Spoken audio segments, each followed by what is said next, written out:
मंत्री जी,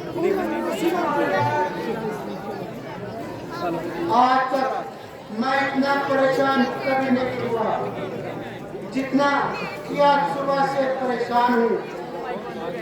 आज हमारी भावनाएं परेशानी और फिक्र की गुलाम है। ना जाने क्यों मुझे कोई अनदेखा ख्याल सता रहा है जिससे कि मेरा दिल बैठता जा रहा है। ना जाने मुझे क्यों ये वहम हो गया है कि मेरी वजह पर कोई घोर संकट आने वाला है और ये वहम मुझे अंदर ही अंदर खाया जा रहा है।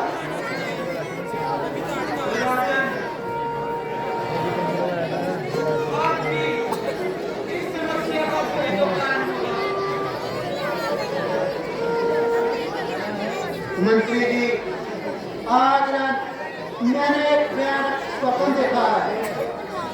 एक जंगल में गौएं चल रही है कि अचानक ही उन्हें एक सिंह ने आ दबाया।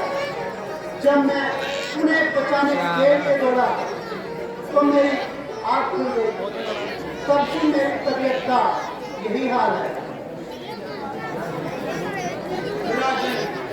आखिर सपना तो एक सपना है, इससे इतना घबराना क्यों?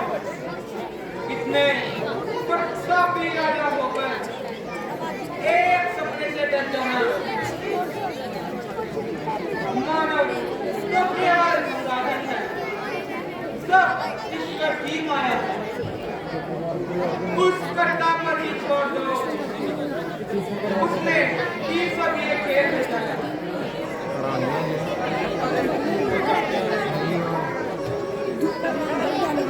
क्या कहा? इस समय मुनि विश्वामित्र जी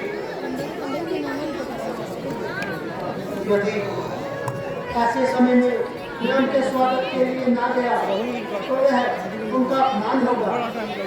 गुरुवर, मेरी ख्याल से मुझे उनके स्वागत के लिए जाना चाहिए।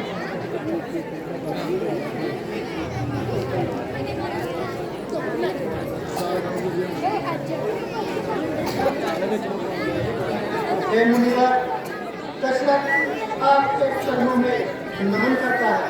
कल्याण हो रहा है। आइए मुनिवर, इधर आइए, आसन ग्रहण कीजिए।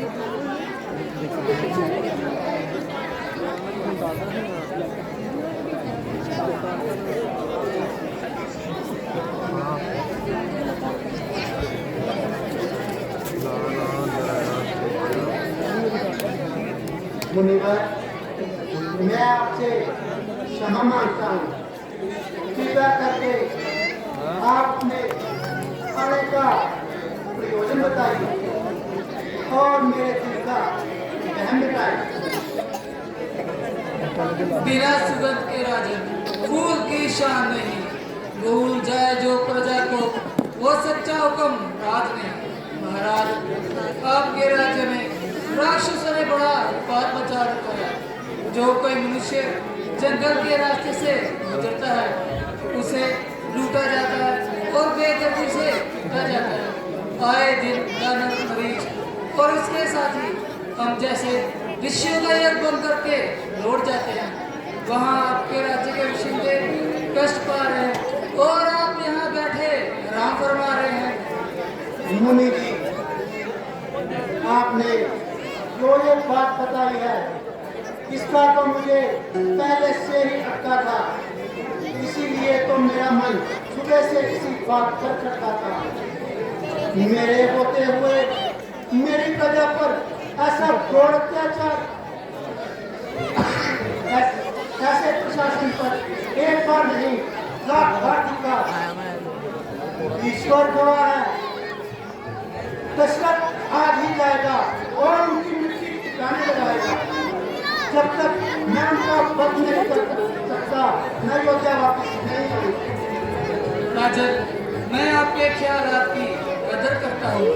आपका इस प्रकार जोश देखकर मेरा मन अति प्रसन्न हुआ और मेरी ईश्वर से यही दुआ है कि कि आपका यश आगे ही आगे बढ़ता जाए।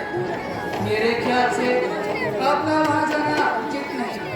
आप केवल अपने पुत्र राम और लक्ष्मण मेरे साथ कीजिए और खुद घर बैठकर राम कीजिए। उससे हमारा कार्य भी हो जाएगा, राक्षसों को मारकर क्षत्रिय वीरों का ऊंचा नाम भी हो जाएगा। मुनिवर, आप ये मुनिवर क्या कह रहे हैं? मैं खुद यहाँ आराम करूँ और अपने नन्हे नन्हे बच्चों को क्योंकि मैं जानता हूँ सारा संसार मेरी हंसाई करेगा और तो पुत्रों को युद्ध में देखकर राक्षस तीरथ कैसे करेगा? राजन, ये कैसा कार्य बड़ा प्रश्न है। यदि क्षत्रिय वीर युद्ध भूमि में न जाएगा तो क्या चूड़ियां पहनकर घर में बैठ जाएगा? शायद तुम नहीं जानते कि तुम्हारे पूर्वजों ने कितने बलिदान दिए हैं। यद्यपि तुम मेरी सहायता नहीं करना चाहते तो ना सही, जैसे भी होगा मैं राक्षसों की मिट्टी टिकाने लगाऊंगा। आइंदा तुम्हारे पास सहायता के लिए नहीं आऊंगा। ऋषिवर, आप गुस्से में ना आए और मेरी बात पर गौर कर पाए। महाराज दशरथ राम और लक्ष्मण को आपके साथ अवश्य भेजे। असल में तो बात यह है कि महाराज को अपनी उम्र के आखिरी हिस्से में औलाद का सुख मिला है और हर माँ बाप को अपने बेटे छोटे ही लगते हैं, इसीलिए वह आपके साथ भेजते हुए डरते हैं। महाराज आप चिंता मत कीजिए, राम और लक्ष्मण कोई असाधारण बालक नहीं, वह महान योद्धा है। इसके अलावा जरा हमें भी तो पता चले कि हमें उन्हें कितनी शिक्षा दी है और इन्होंने कितनी ग्रहण की है। श्री विश्वामित्र जी के होते हुए राम और लक्ष्मण का बाल भी पाका ना हो पाएगा, इसलिए आप बेझिझक होकर राम और लक्ष्मण को इनके साथ कीजिए और सब बहन को दिलो दिमाग से निकाल दीजिए। जैसी आज्ञा गुरुवर, आपकी आज्ञा हमेशा शिरोधार्य है। हे ऋषिवर, आप आराम कीजिए और मुझे आज्ञा दीजिए। मैं अभी रामचंद्र व लक्ष्मण को दरबार में बुलाता हूँ, आप आसन ग्रहण कीजिए। राजन, आप बिल्कुल भी चिंता मत कीजिए, ईश्वर के चरणों में अपना ध्यान दीजिए। राम और लक्ष्मण विषम का अवतार है और उनकी लीला अपरंपार है। जो आज्ञा मुनिवर। मंत्री जी, आप जाए और शीघ्र रामचंद्र व लक्ष्मण को दरबार में लेकर आए। जो आज्ञा महाराज।